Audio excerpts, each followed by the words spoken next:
Right then, ladies and gentlemen, Ghostbusters Frozen Empire has screened for critics. At time of recording, it actually releases in cinemas tomorrow, the 22nd of March, 2024 here in the United Kingdom. But I thought we could go to RottenTomatoes.com and have a look and see what some of the critics are saying. And remember, critics aren't always the bastion of truth.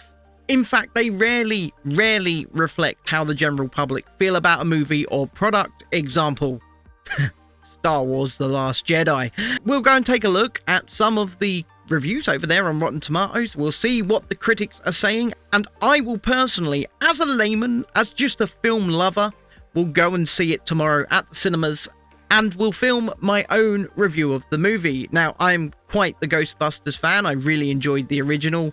Number 2, an Afterlife, I really thought was a bit of a love letter to fans. Maybe a much smaller scale movie, but I really enjoyed it, and I know many people really enjoyed it as well. But Ghostbusters Frozen Empire will bring the Afterlife cast, as well as the original cast, those that are still with us, back together for one, I guess, last adventure with all of them. Because let's face it, Bill Murray doesn't want to do any more of these. They probably paid him, they probably showed up to Bill Murray's house with a dump truck of money and said, Bill, we want you back. We want you in this movie. And you don't have to do any more. And I guarantee you, without even seeing the film, that Bill Murray is a glorified cameo. He's not going to be in a full-length runtime of the movie. He's going to be in a few scenes. The other original cast members, Dan Aykroyd, Ernie Hudson, maybe even Annie Potts, are probably going to get more screen time than Bill Murray does. Without further ado, I will head over to Rotten Tomatoes and we shall take a look and see what the critics are saying. I actually really like this picture, separating the two casts with their respective jumpsuits. Currently rated 46%, so that's rotten on Rotten Tomatoes. There's obviously no audience score because the audience haven't been to see it at the time of recording this, so the audience are not able to give their opinions. And as we know, audience and critic opinions often very much differ. Critics' consensus. Here we go. Ghostbusters Frozen Empire reviews.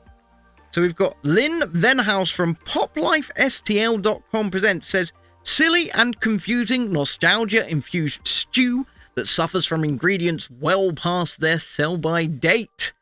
Ghostbusters Frozen Empire is an erratic mess of plot and pacing with too many layers and too many characters. Interesting. Fico Cangiano, my apologies if I've absolutely messed up that pronunciation, says, not as good as the previous installment, but fun enough to entertain both long-term and new fans alike. McKenna Grace and Dan Aykroyd shine the most, while the mythology and design of the new big baddie are pretty cool. So this is from Cine Express. This is a Spanish review that's been translated into English. So Matt Donato here from Daily Dead says, I hate to say it, but busting just doesn't make me feel good anymore. I like what you did there. I like what you did there, Matt. So Chris Parker from Free C Films on YouTube, a channel that I actually watch a lot. So big shout out to Free C Films. I find his reviews extremely entertaining. I really do. And I think that he comes at it from more of a point of view of a general audience member. While at times messy and overstuffed with characters, the exploration of new Ghostbusters lore and charming cast made this still rather enjoyable. And like I say, I actually trust the opinion of Chris. I think he has some great takes. That is just my bias, though.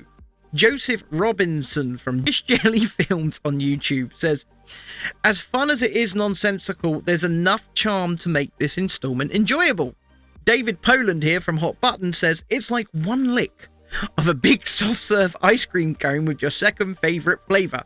You know what it tastes like. It is tasty, but it leaves you wanting more, and preferably with your favourite flavour. So it seems to be a pretty mixed bag as we're going down some of these. We'll read some more, but ultimately it does seem to me like the critics are very, very torn on this.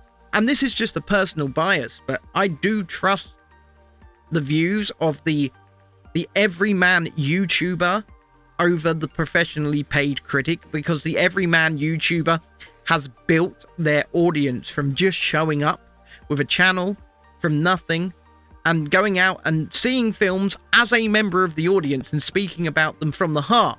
It's a big difference between that and turning up to like the New York Times and saying, I'm going to criticize films for you, pay me money. So I personally just trust the everyman YouTuber who has gone out there, grinded and built up their audience from scratch, because the audience are ultimately the people who matter. They are the people who are going to go and consume these products, and they are the people that obviously trust these larger YouTube channels to give an honest and frank take on the movies. And that's why when we do movie reviews, we try and just sit back and look at it from the point of view of we're just a general audience goer. That in itself is more honest than somebody who is paid and gets perks. A lot of these movie critics that work for the mainstream media, we like to call them the access media, because they are given access to early screenings, they are given gift bags, they are given favorable treatment by these movie studios. Hey, let's continue. Brian Egot from Deep Focus Review says, the movie has too many characters and too few new ideas, and it's more concerned with cramming mass appeal into the picture than telling a good story. Now, this is something I had heard. I had heard that it is a very overstuffed movie with a lot of characters, but I haven't seen it yet, and I will give my honest take once I have been to see it tomorrow.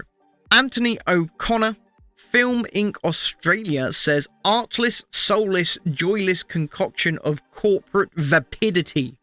Oh my, that's pretty damning. And Joanna Langfield here of the Movie Minute says, this Busters made me feel okay. There really is a massive differing of opinions here. Odie Henderson, Boston Globe, top critic, says Aykroyd practically glows. It's enough to make you want to see the actor make Ghostbusters movies forever, so long as they're better than Ghostbusters Frozen Empire. So I think that's enough of that. I think that's enough of looking at these reviews.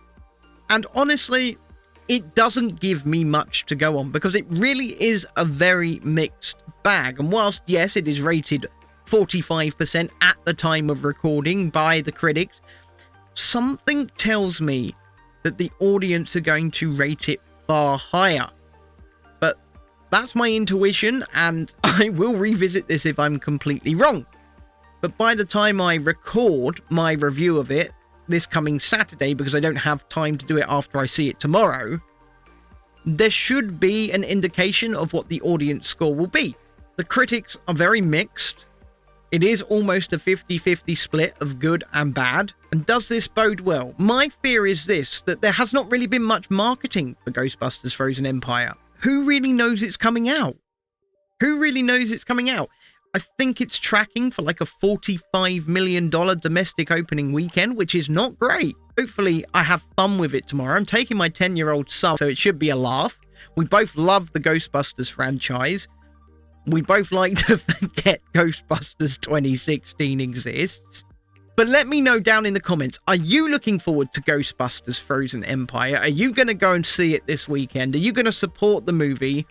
And do you think it's going to be good? Do you think it looks too overstuffed with cast members? I'll leave it down to you, but you'll know what I think of it in about 2 days' time, point of recording this. So thank you for watching this one. We will, of course, speak to you in the next one. Bye for now.